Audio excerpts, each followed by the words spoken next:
അയോധ്യ പ്രാണപ്രതിഷ്ഠാ ചടങ്ങിൽ ഇക്ബാൽ അൻസാരിക്ക് ക്ഷണം. രാമജന്മഭൂമി കേസിൽ മുസ്ലിം കക്ഷിയായിരുന്നു ഇക്ബാൽ അൻസാരി. 2020 നടന്ന ഭൂമി പൂജയിലും അൻസാരി പങ്കെടുത്തിരുന്നു. വളരെയധികം നിർണായകമായൊരു വാർത്തയാണ് ഈ ഒരു ഘട്ടത്തിൽ പുറത്തു വരുന്നത്.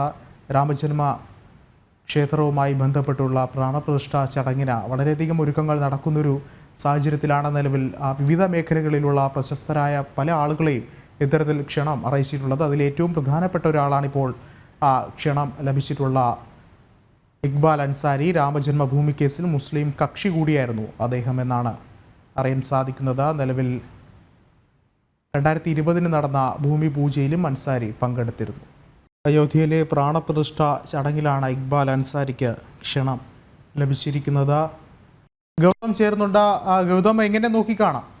വിഷ്ണു, അയോധ്യയിൽ 22-ാം തീയതി നടക്കുന്ന പ്രാണപ്രതിഷ്ഠയ്ക്ക് ഈ നേരത്തെ മസ്ജിദുമായി ബന്ധപ്പെട്ട കേസിൽ കക്ഷി ചേർന്ന ഇക്ബാൽ അൻസാരിക്കും ക്ഷേത്ര ട്രസ്റ്റ് ക്ഷണക്കത്ത് നൽകിയിരിക്കുകയാണ്. ഇദ്ദേഹം കുറച്ച് ദിവസങ്ങൾക്ക് മുൻപ് വാർത്തയിൽ ഇടം നേടിയിരുന്നു. നമുക്കറിയാം, പ്രധാനമന്ത്രി നരേന്ദ്രമോദി അയോധ്യയിൽ റോഡ് ഷോ നടത്തുമ്പോൾ ഇതേ ഇക്ബാൽ അൻസാരി ജയ് ശ്രീറാം മുഴക്കിക്കൊണ്ട് പ്രധാനമന്ത്രിയുടെ വാഹന വ്യൂഹത്തിലേക്ക് പുഷ്പങ്ങൾ എറിഞ്ഞ് അദ്ദേഹത്തെ ആശീർവദിക്കുന്ന ഒരു കാഴ്ച നമ്മൾ കണ്ടതാണ്. അതിന് പിന്നാലെയാണ് ഇപ്പോൾ തീർത്ഥക്ഷേത്ര ട്രസ്റ്റ് ഔദ്യോഗികമായ ക്ഷണക്കത്തും ഇക്ബാൽ അൻസാരിക്ക് നൽകിയിരിക്കുന്നത്. കഴിഞ്ഞ 2020 ഓഗസ്റ്റ് മാസം 5-ാം തീയതി നടന്ന ക്ഷേത്രത്തിന്റെ ഭൂമി പൂജയിലും ഇക്ബാൽ അൻസാരി പങ്കെടുത്തിരുന്നു. നമുക്കറിയാം, ഇദ്ദേഹത്തിന്റെ പ്രത്യേകത, ഇദ്ദേഹം അയോധ്യ രാമജന്മഭൂമി കേസിൽ ബാബരി മസ്ജിദിന്റെ ഭാഗത്ത് നിന്നുകൊണ്ട് കേസിൽ കക്ഷി ചേർന്നിട്ടുള്ള ഒരു വ്യക്തിയാണ്. തർക്കമന്ദിരവുമായി ബന്ധപ്പെട്ട് അനേക വർഷം നിയമ പോരാട്ടങ്ങൾ നടന്നിരുന്നു. അതിൽ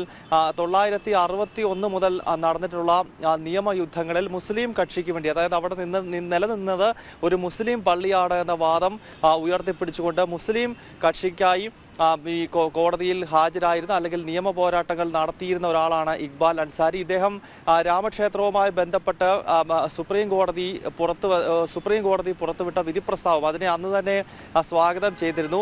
അതിനുശേഷം പിന്നീട് ക്ഷേത്രത്തിന്റെ ഭൂമി പൂജയിൽ പങ്കെടുത്തു.